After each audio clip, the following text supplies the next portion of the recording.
Hey, everybody. Welcome to another Playful Humans podcast. I'm your host, Mike Montague, and my guest this week is a creatrix, a visionary, a coach. Her name is Haden Starbuck, and she's an all-around playful human. We're going to talk to her about how she plays for a living. You can find her at creatrixcompass.com. That may be a little tricky to spell if you're only listening on the podcast, so you'll check that out in the show notes. She also has a free offer for you on that website of 11 prompts to shift your perspective and your life. So check those out. If you want to check out Playful Humans, go to playfulhumans.com. There's a playful personality quiz and a community of other adults rediscovering the power of play. Here we go. Don't wait for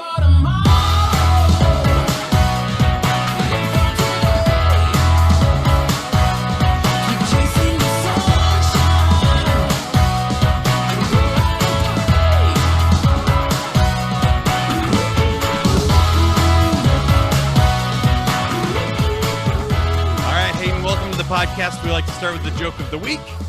The joke of the week is brought to you by Car Donuts, not the spare tires. Donuts eaten guilt-free in the car on the way back home before the family gets there. They just taste better. Try a Car Donut today.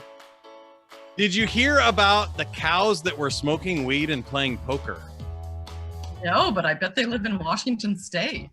Yeah, the stakes were pretty high at that poker game. Oh, nice. All right, there we go. Hayden, tell everybody what a creatrix is. Let's start there. Creatrix is the female version of creator. So it's a woman who creates. It's a woman who plays, right? That's awesome. Well, that's easy enough. I love that already. So I saw that you've been doing this for like 25 years. So how did you make a career out of that? And what does it mean to you? I've been a silversmith, weaver, felter, dyer, spinner, a whole bunch of other things, photographer, writer. For the last 25 years, that's how I've earned a living. And with the pandemic and all of the shows and the museums and the galleries closing, I started switching over to doing coaching. So helping other people open that up. So that part's a little bit new, but yeah, I somewhere in college decided I wanted to play and create. So what do you think has been your favorite creative project or medium to work in? I don't know if it's a medium or a project so much. I just like going out into nature with my camera and just seeing what's out there, taking the dog and going on adventures, like being a kid again. Yeah, for sure. I think that's awesome. And it definitely, for me, is the playful side of things, right? That's when you're just exploring, you're seeing what's out there, you're living in the moment and enjoying what's next. I also saw on your website that you talk about using your creativity to help you find it's your website, is Creative Compass or creatrixcompass.com. So finding that creative compass as a purpose or a passion in your life, how do you think that works out for most people? Yeah, for me, I became single at age 50, and I thought, well, okay, I've done all the traditional things with your early life. Now what? And I just realized that my life is a screenplay or a movie or a painting. What do I want to see? A little yellow here, an odd character there, and anything goes. It's just a way of thinking, a way of living. I feel like when you're single, you find a lot of odd characters. So yeah, that part you can make happen pretty easily these days. So what about with other people though? Because I found this to be interesting. And I one of the reasons that I'm diving into this subject too and get so excited about it is that I think there's a common misconception that people have like a purpose or that there's some like roadmap to follow that if they just check all these boxes, yeah, they'll be successful, they'll be happy. It's happily ever after, and you don't have to worry about anything after that. And that really doesn't work out that way. But with creativity, you can kind of continue to discover new paths that might end up somewhere interesting. How do you think about creativity as it relates to like your life's purpose or big questions like that? I have to say, they lost me the minute they said I had to get up at 5 a.m. and follow these. It's like, oh, heck no. Creativity and living your life is about finding what lights you up, what excites you. And obviously for me, that's not getting up at 5 a.m.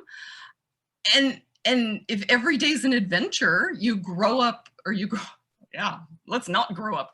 You go out in your day and you look for the magic, you create the magic, and it's everything. I don't know if that answered your question well enough, but yeah, I think so. I guess what I'm looking for though is like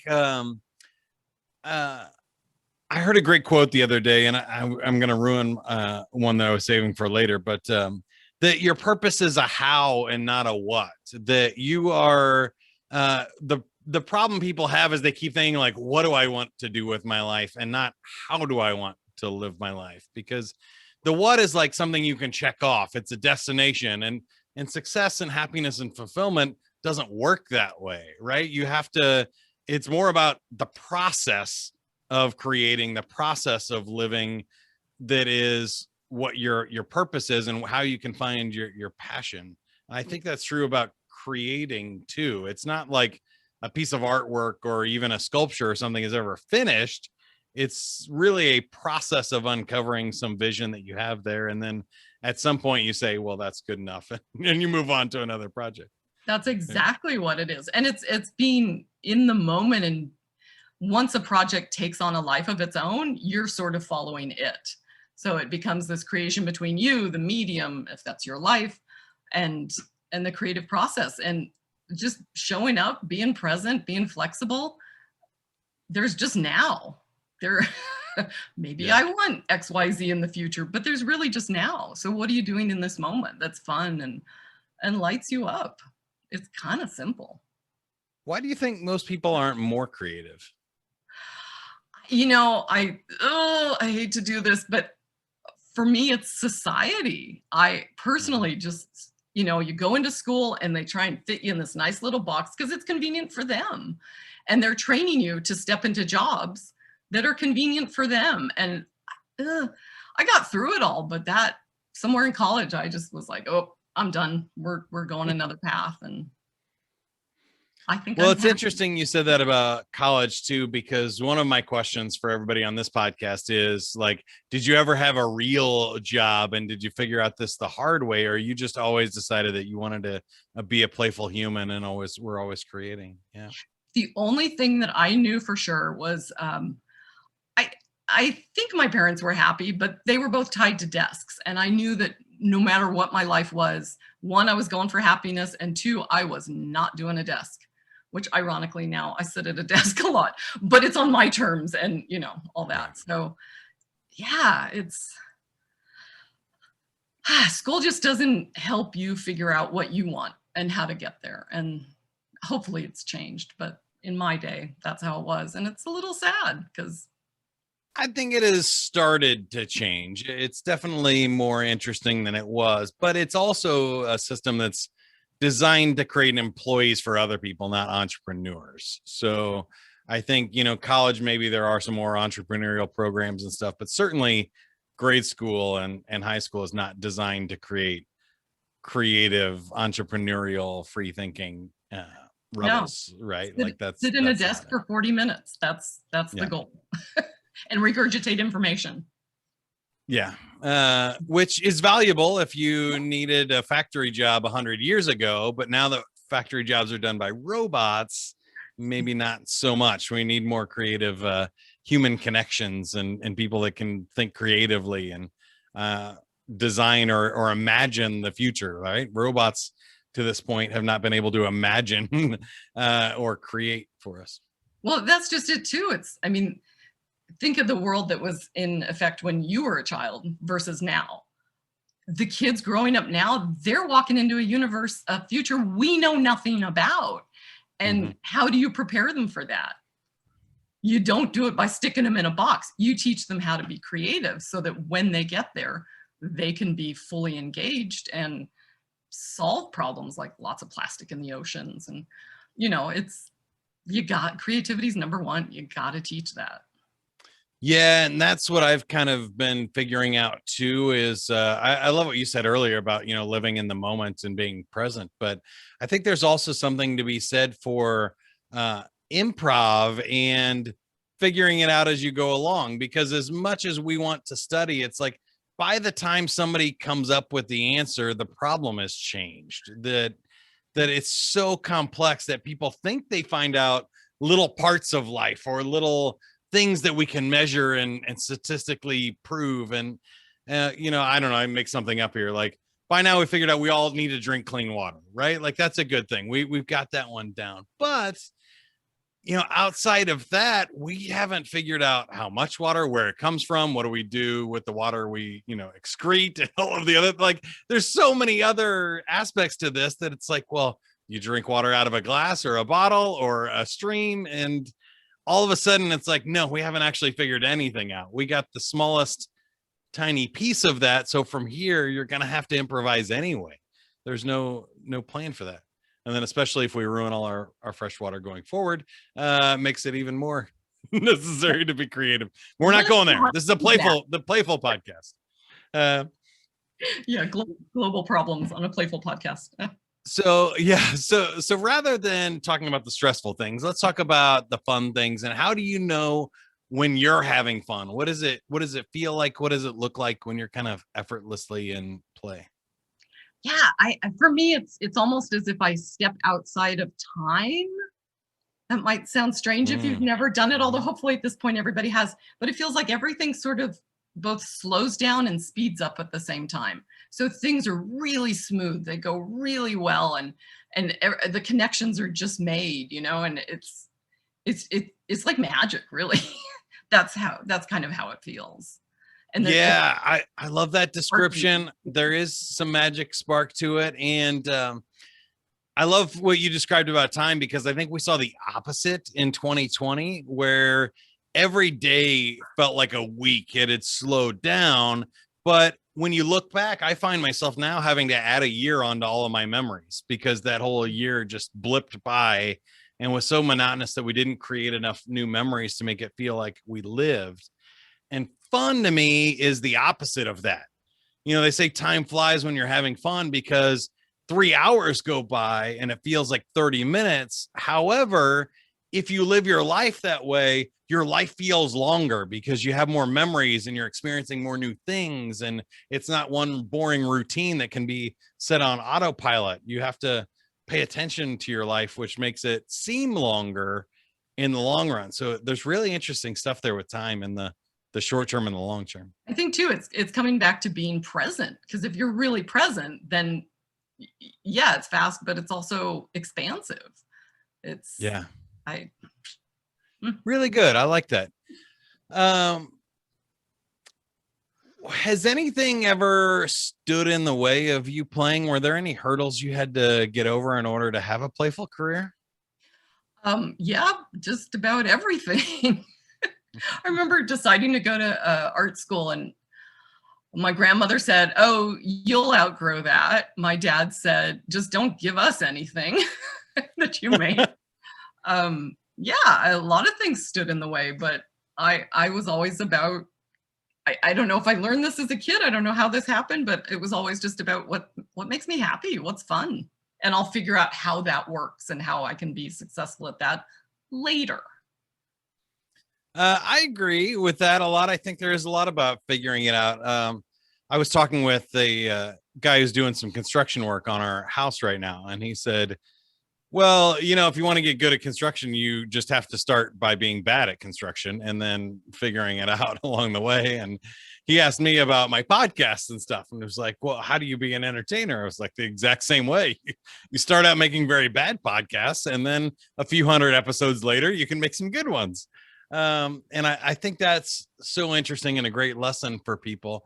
But I also wanted to ask the flip side question. I asked this to a lot of people on the show too, which is, do you ever feel guilty about playing for a career, or have imposter syndrome of like, why do I get to be a creative, or who wants to buy my art or something like that? No, not at all. Good. What do you say? This is a foreign language. And as far as if somebody's going to buy my stuff, I'll just make a few pieces and I put it out and let the people decide. If they're going to buy X versus Z, then I'll make what they're going to buy.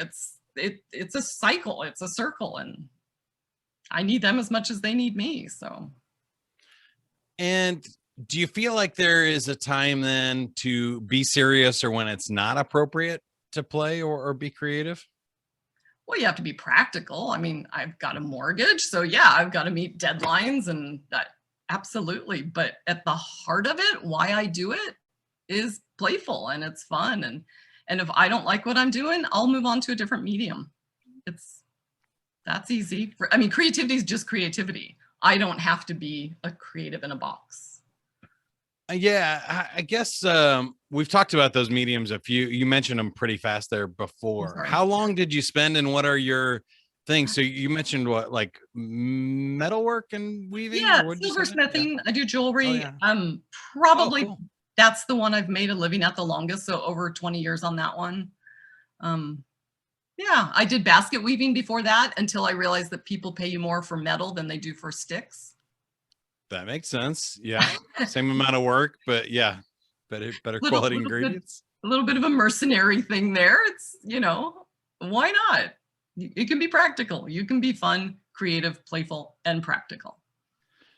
I like that. I think there's a time for everything. One of the reasons I asked those questions too is to figure out how people balance that. I think sometimes maybe just human beings are obsessive creatures where we feel like we have to play 24/7, and it's like, no, you probably need to sleep and eat and pay your mortgage and taxes and contribute to society and stuff too. But you don't have to only do that. So people get it wrong on the flip side too. It's that happy medium and the balance and flow that I think is interesting to me. I call it energy management, right? Like if you are only being creative, you're going to run out of that creative inspiration too, if you don't recharge and rest and sleep. How do you feel about how you balance your energy throughout a day, week, or month? No, that makes perfect sense. I think because at the core, I like what I'm doing. Even if like today is not exciting and fun, it's pleasant. I'm enjoying it. And yeah, that's the key for me. I don't have to go sit at someone else's desk. I get to sit at mine. I get to do things. And if it's gorgeous and I want to go to the beach, I'll work at night. You know, it's just having that flexibility. And some days are just play days and other days are knuckle down and do it days. And that's fine. You find a way, and every day is different. I think so too. I think, they say that like when you find your purpose or passion, you won't work another day in your life. I think that's definitely not true. There's definitely work days involved because I did really fun stuff like DJing and karaoke shows and things. And there's not really, I guess there are some really painful ones for very few people and stuff that hurt. But for the most part, you're like, all right, this isn't really work, but I'm definitely glad I'm getting paid to do this. If it was free, I would be walking out right now. Right. So that's an interesting balance too. Well, and I think too, it's knowing that you have a choice. So if I don't like what I'm doing, I can change it. But if I'm working for someone doing XYZ, they hired me to do XYZ. There's no wiggle room, So have you studied play before? I haven't. I've started getting into improv recently, but no, I think I'm an only child, grew up in the woods. And so I think play has always kind of been there, sort of my best friend, if you will, but I've never studied it specifically now. Oh, well, because you've hit on a couple of things in the definition. So one was the time compression is a key component of play. The other one is freely chosen. You can't force anybody to have fun. It doesn't work like that. Some sort of constraint helps too, which is counterintuitive. People think that creativity is no constraints or play is just no fun, but there has to be some rules to the game. Otherwise, you don't have anywhere to focus your attention and stuff. And then the last one is kind of what we've been talking about too, about balance and at least fair so that the people want to keep playing the game. If the challenge is too hard or it's too easy, you burn out and that game ends really quick, right? So if somebody says, hey, I'll pay you $100 to hit A on the keyboard, you go, yeah, sure, I'll take that.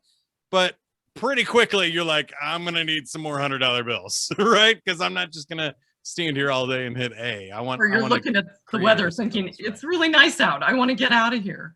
And then if somebody says I'll pay you $100 to write a 10,000, word masterpiece, you're like, no, that's too difficult. I quit already. I'm not doing that. So there's a magic balance of like challenging and growing and expanding in the games. And I think part of what people get into trouble with is they make it too complicated. And if you're going to make it complicated, you're stopping yourself before you even get going. But I will say one of my favorite things to do is to take just what's around you and make something out of it. And this last year was perfect for that. I don't want to go to the hardware store and get stuff. So how can I fix that cabinet with what's at hand or whatever? And people underestimate those creative constraints. The giving yourself an interesting problem to solve is very fun and playful. Yeah. Is there anything left on your fun bucket list? Is there some project or something you've always wanted to do, or some trip or other creative pursuits that you thought would be fun? I think the thing that's drawing me the most at the moment, and I'm going to wait till everybody's vaccinated and all that, and we're out in public again a lot, but I'd really like to try, I think they're calling it tantric dance, but where your eyes are closed and somebody else is leading you. And I've done a little bit of that, but you surrender to creativity anyway, right? I don't think we're always used to surrendering our bodies. Maybe extreme sports people are, but us couch potatoes kind of aren't. So it's a fluidness and a surrender and trust in your partner and music. Come on, that's fun. Well, that sounds really cool. I think I would enjoy that as well. It kind of reminds me of just anything like, a blindfold or like a haunted house when it's in the dark and you're like, you don't know spatially where you're at and you get more attuned to your senses and stuff that's going on. And there is a fun energy to that, definitely, that makes you pay attention and be present, because you can't just, rely on your normal senses and stuff. So that's cool. I like that. I love I live someplace where it's really dark. There's no night lights and whatnot. And I love walking in the dark without a flashlight. It's kind of scary and fun, and you never know what's going to happen. I think so too. I love a good dark bedroom too. I worked overnights in radio for a while, and so I had to like black out my curtains and everything just to be able to sleep during the day. But now even at night, it's just like there's also something like fun and restful about that, of just being in darkness. And so I don't like to turn the lights on in the morning and stuff either and be like, rude awakening. So if I can't do a slow like light alarm clock or wake up by the sun, then it's fun just to like get up and shower in the dark and enjoy it and take that time. That's cool.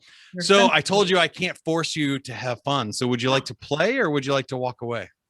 Oh, no, play always.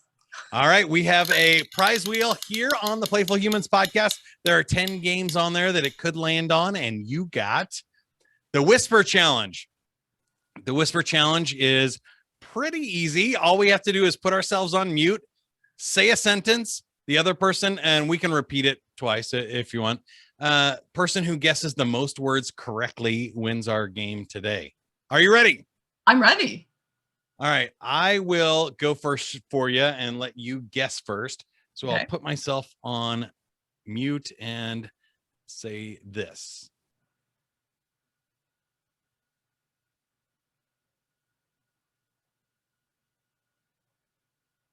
Holy Moses. It turned out pretty long. Should I try again? I would be really, really bad at lip reading. Okay. Here you go. Here's round 2 for you, and then we'll have to have you guess. Here we go.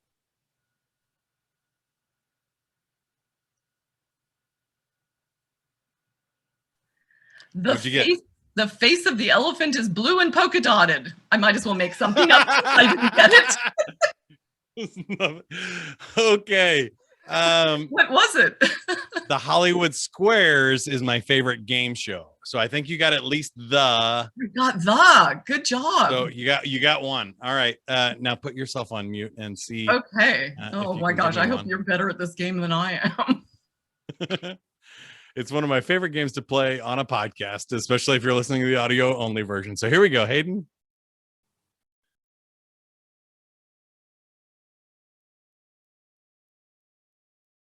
Okay. One more time.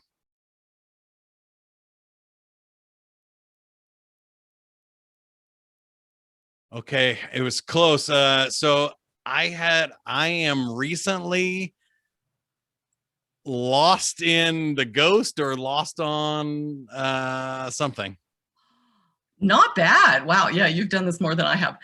For those of you who don't know, we have a heat wave going. So I said I'm ridiculously hot and heavy.